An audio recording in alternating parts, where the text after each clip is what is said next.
Hey, this is Meridith Elliott Powell, and you know what time it is. It is 8 a.m. Eastern and time for Sales Logic, the show where we dive into the strategies, discuss the steps, everything that you need to know to sell more effectively. Hanging out here with my partner, Mark Hunter, and we were just discussing the fact that we're going to be really early next week, not because I am doing anything impressive, but because Mark is going to run. Is it a half marathon?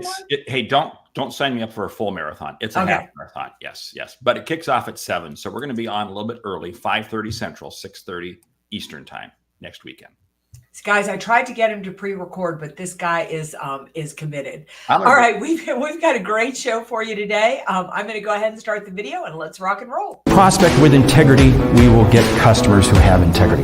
Integrity is the foundation from which everything is built on. You better understand value. But at the end of the day, sales is a relationship business. It is a people business. It is an emotional business.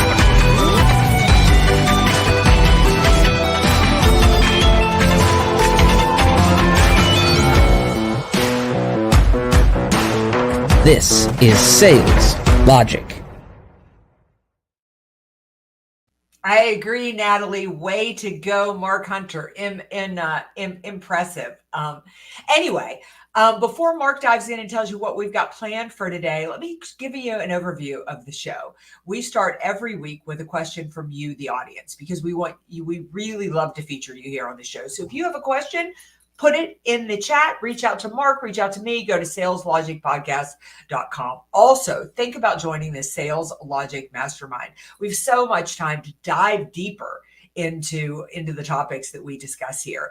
We cover a hot topic, recommend a book, and because we want you to leave with return on investment, we have a lightning round. So Mark, what's up for today? Hey, the topic today we're talking about is keeping your team, and this includes you mentally, individually, keeping your team mentally fit. The question comes from Eric in Los Angeles. He says, I'm worried about my team. We're under tremendous pressure. Last week, corporate sent out an email, unknown to me, that told everyone to be on call 24 hours and that they were going to cut stuff by 50%. Most of the team survived. Ooh, you like that? Most of the team survived. I heard some people got, but the whole event has killed morale, productivity, and their overall desire to sell. At the same time, our sales goals have increased. How do I keep my team? How do I lead and still support corporate? In other words, Eric, how does Eric keep his own job? Yeah, really. So in essence, Mark, if I'm understanding this correctly, Eric is a sales leader whose team, unbeknownst to him, was asked to get on a call where corporate was going to lay people off. Yep. And so now he's got a team that is pretty demotivated because even if they survived, they've lost half their teammates and they're feeling really uncertain and really unsteady. And Eric is in the tough situation that he's got to be a corporate supporter because he's leadership, he's management, but at the same time, his team needs to follow him. Is that right? That is correct. You know what? I remember about 30 years ago working in Knoxville, Tennessee, and I had almost this exact same thing happen. Creepy, scary. Ugh. How'd you handle it? Well, I lost half my team. I mean, seriously, I lost half my team and we survived. The only reason is because I then got moved to a different territory. I actually got promoted.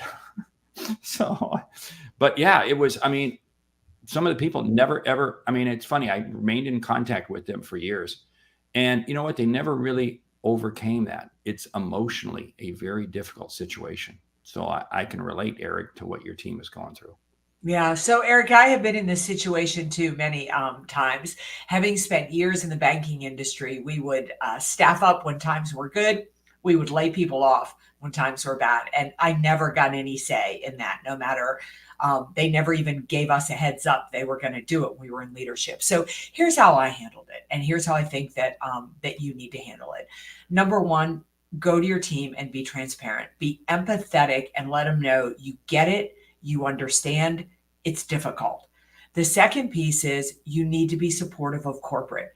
You don't have to say that you agree with what corporate is doing or how they did it, but you have to say something like, Corporate's got to make tough decisions, and their job is to keep the boat afloat. And at times they're going to do things that we don't understand, but we've got to keep moving through. The reason you need to do that is because if you side with the team over corporate, it's like dividing parents.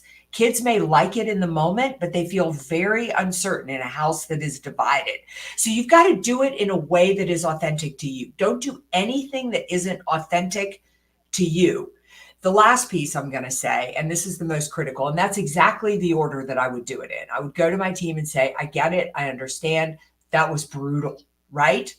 The second is I would support corporate in a way that is authentic to me. And then I would say, this is our reality. I can't tell you this isn't going to happen again. I can't tell you that we're out of the woods. I don't know. I don't have any idea because I didn't have any idea what was just about to happen. But let's divide what we can control from what we can't control. And the best way for you to be successful, whether it's inside the walls of this organization or outside the walls of this organization, is to focus on what you can control. And if you do that, you're going to be successful. You know what's amazing with what you just shared? I ran this question through the sales logic brain about 10 minutes ago. And what it came out is exactly what you just said. It validates sales logic brain. Now, sales logic brain went in and shared 10 things that you can be doing. And I'll just recap a couple of others. It said, share some success stories. Take the time to share success stories about positive feedback that the teams receive from customers, because again, they need to be feeling good. You've also got to lead by example. Meridith began talking about that, and Sales Logic Brain says that. Lead by example, because your team is going to be watching what you say and how you say it. And Sales Logic Brain very much said, focus on the corporate. You've got to take corporate side. You can empathize with where your people are coming from, but they have to understand corporately where the ship is going. It's very interesting, but this is a very real situation. And if it doesn't occur on this magnitude for some people, it will occur on at least smaller. And a couple of other things. You've got to make sure that you understand your people's goals. One of the things that I think leader makes a big mistake is when we focus just on their professional goals. You got to focus on their personal goals.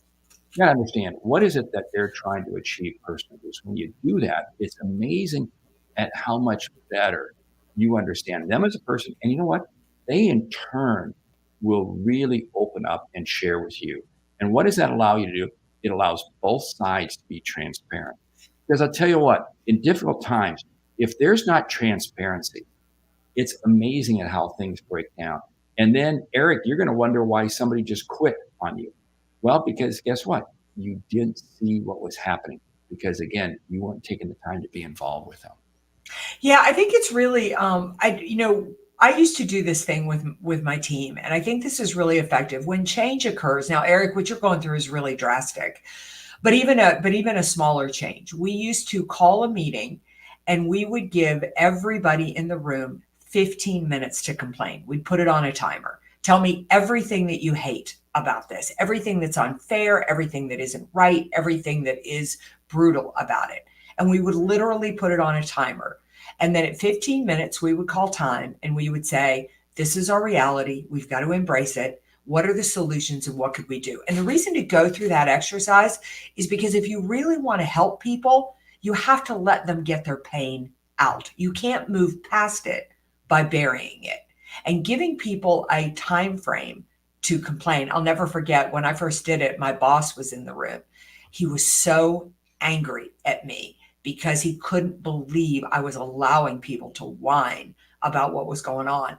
But as soon as we shifted the time, moved people to solution oriented, he came up and he apologized to me at the end. He said it was one of the most effective leadership things he'd ever seen. So you can't put your head in the sand, and you can't, when the people around you are suffering, you cannot be optimistic like this is all going to turn out great, because they need a little bit of time to grieve through it.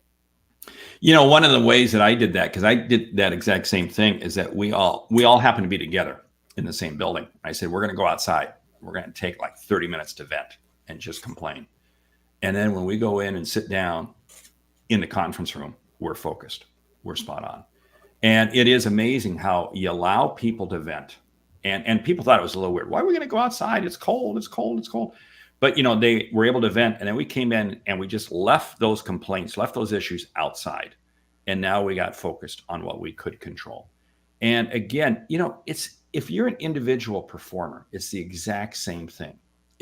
There is no difference. There are times you wake up in the morning, there are times that things aren't going right. And you say, okay, I got to take 10 minutes to vent to myself. But then you put it aside and you move on. This is what's so key. If you allow it to fester in you, it is amazing at how it becomes a cancer, and it just begins to take control. And it's going to impact how you interact with customers. This is why I say, hey, if you're having problems, if you're dealing with this, how do I stay mentally fit? Look at some of the success stories you've had with customers. Celebrate your success. Celebrate what's gone right. Don't focus on the negative. Crowd the negative out of your mind by focusing on the positive. And it's amazing at how much better it's going to begin to change your thinking. Because again, if you don't go forward with a positive attitude, guess what? You're not going to get the results that you need to make your numbers, period. Yeah, I would say if you want to get the team mentally fit. So Eric, let's move past the challenge at hand. That's kind of how you navigate that. But you know what? There's going to be other bumps in the road, right? And whether you're trying to get a team mentally fit or whether you're trying to get yourself mentally fit, I think there's some really strong best practices around that. Number one is your team really needs a clear vision for what the sales team is going to create and what the sales team is going to accomplish. Goals are not enough. Goals are just kind of, they're just a milestone along the way. What do you want? Do you want to dominate your market? Do you want to change how customers feel and engage with people who, the types of products and services that you sell? What's the impact you as a team are going to make? And if you want people to be mentally fit and you want them to push through challenging times, they have got to have a vision. I think sometimes we confuse, people become mentally exhausted because they can't see how they're going to get there. And one of the most amazing things to me in life is you don't need to know how you're going to get there. In fact, you don't have to have a clue at all because the path will change a million times. But you do have to have a clear vision of where you're going. And I think you have to have a belief in yourself that you can accomplish this. Because again, when you have that belief in yourself, it is amazing what you can do. And you as a leader, Eric, you have to have a belief in your team. If your team believes that you believe in them, in other words, if they feel positive about how you believe in them, it is amazing at mentally what they can accomplish. As soon as the team, because the team's going through difficult times, as soon as the team feels that their manager has checked out, guess what? There is no chance that they will check in. They will check out completely. Now think about this yourself. If you're a solo performer, it's the exact same thing. This is why both Meridith and I, we start off every morning. We're looking at our goals. But more importantly, bigger than our goals, what's our plan? What's our plan to achieve them? We always lay out. I was talking to a gentleman yesterday. He says he takes his sales team, and every Sunday night he sits down as he's planning for the week. What is he going to be doing with his sales team for the week? And lays out his plan, objectives, individually, for each individual, what he's going to be accomplishing, helping them accomplish come Monday morning. And again, it's having that plan and believing in the plan. If you don't have a plan, how are you going to know where you're going to get to when you get there? You won't. It's just that simple. So again, these are real issues. These are issues that every individual, every team is going through. But if you don't have your head screwed on straight, it goes sideways pretty quickly. Yeah. And I think as a leader, you have to really understand, or maybe you as an individual are struggling because, let's understand, we're human beings. So there are some days when my head is so right and I really believe that I can accomplish anything I want to accomplish. And then there are days that I don't. I'm really struggling to believe in myself.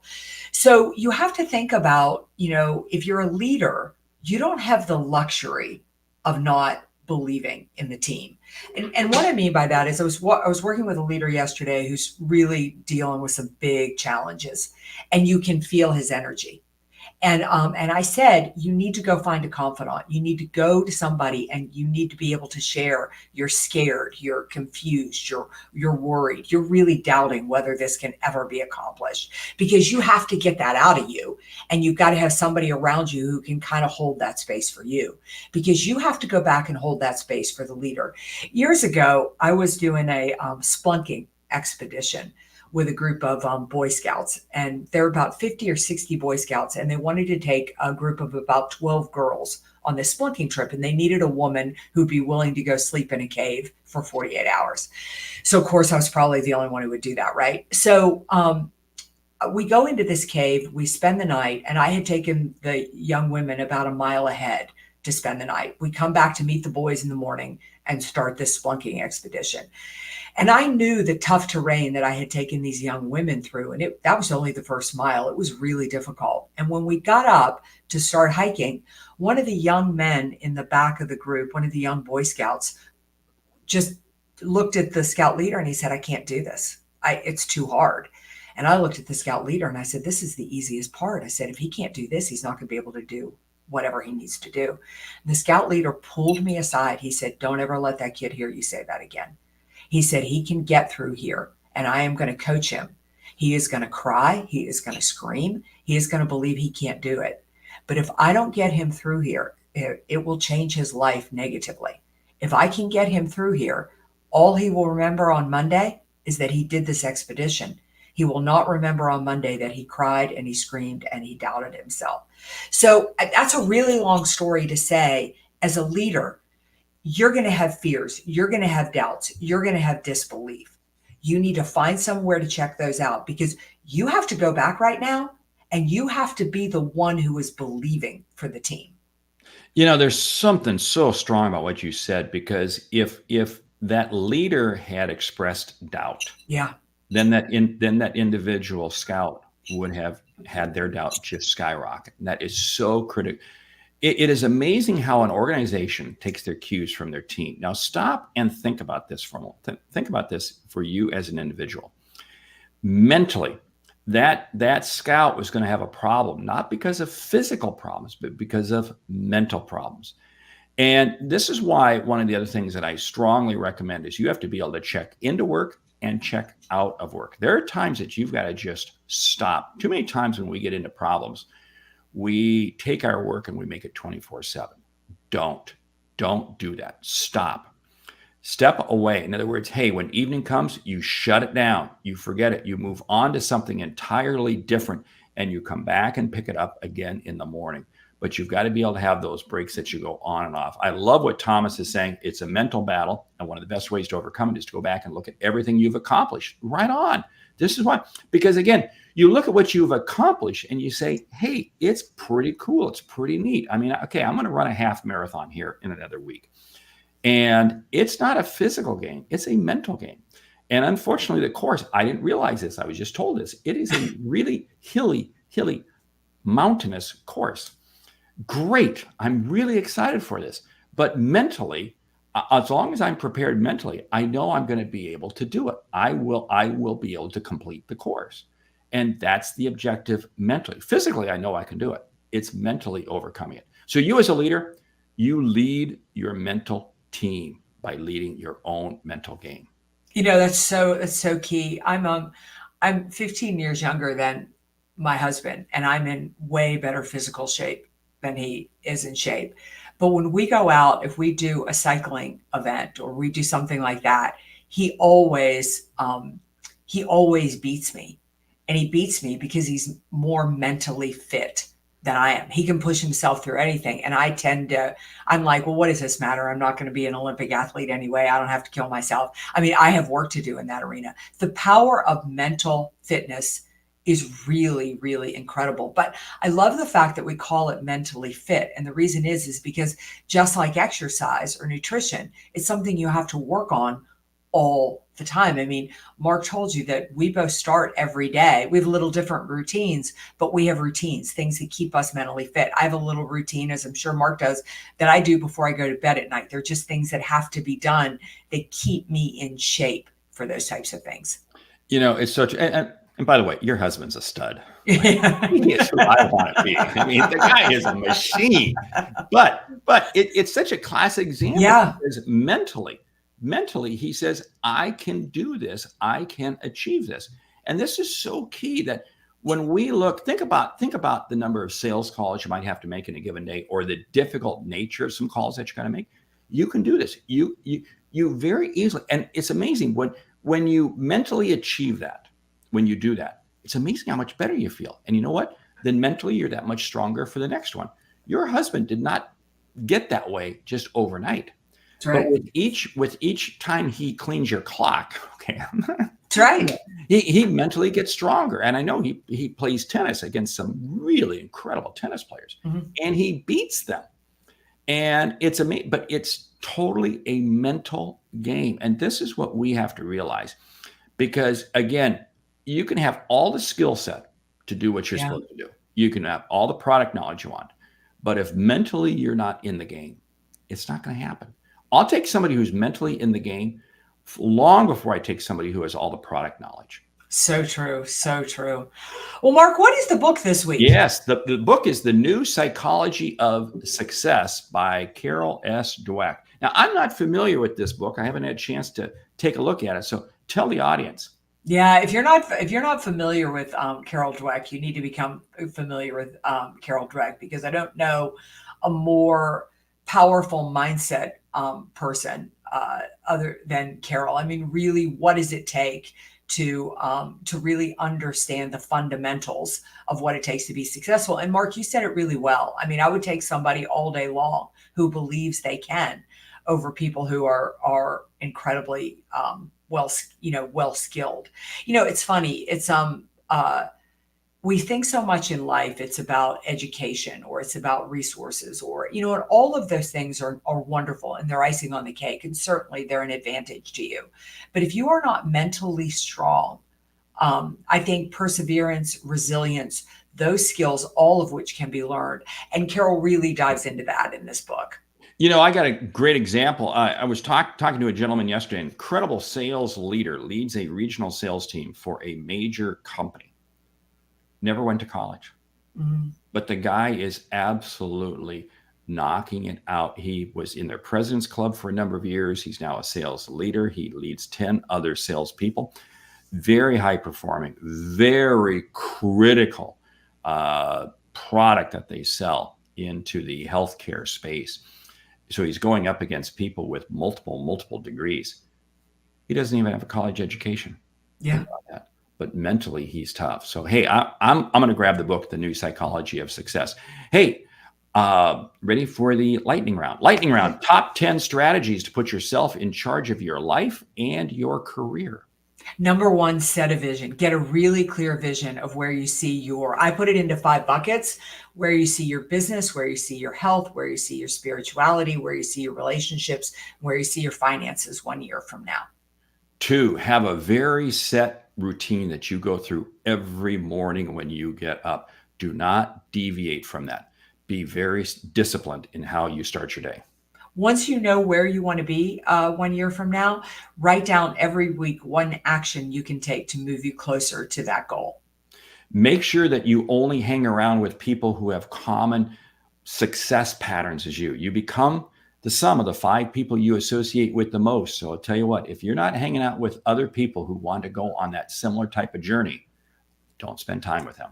Yeah, I'm going to steal Thomas's piece. Take a little bit of time to reflect, to look back and look at all that you have accomplished, to really build the energy you need to be successful.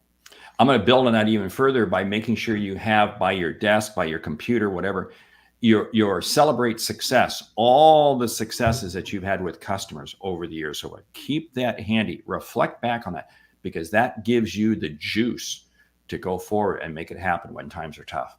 Now I'm going to steal a Jim Rohn line, and that is stand guard at the door of your mind. Really be careful as to what you watch, what you read, what you listen to, and develop and invest in yourself on a daily basis. But things that suck your energy, really try to block them out. Pick up our friend's book, Mary Kelly, on how to stop procrastination, because I'll tell you what, You have got to overcome procrastination. That's why I have the 10 a.m. rule. That means you get something significant done before 10 a.m. each day. It's amazing how it changes your outlook. Yeah, I'll do one more. You do one more. Understand that the physical is tied to the mental. If your body isn't in good shape, if you're not working, if you're not giving yourself good nutrition, if you're not drinking a lot of water, it is hard to stay mentally fit. It begins with the physical. It is amazing how physical and mental line up. And I'm going to add physical, mental, and spiritual in there. Hey, you got to join Sales Logic Mastermind, please, people. If you like what, jump out to saleslogicpodcast.com, check out the mastermind, join us. We'd love to have you. With that, we want to say thank you for listening to Sales Logic this week. If you like what you hear, subscribe, rate, and review the show on your favorite podcast app. If something we've said has earned you a single dollar, consider telling a friend about our show, because it's how we grow when we help you grow. I'm Mark Hunter. And I'm Meridith Elliott Powell. Remember, when you sell with confidence and integrity, all of this uncertainty suddenly becomes your competitive advantage. And the sale becomes logical. Right. We will see you right back here next week, ridiculously early, because we are going to support our friend and sales guru, Mark Hunter, as he sends out on this hilly half marathon. Talk about mental fitness. All right. Check out the Sales Logic Mastermind. Send us a question so we can feature you right here on Sales Logic. Have a great week, everybody. See you next time.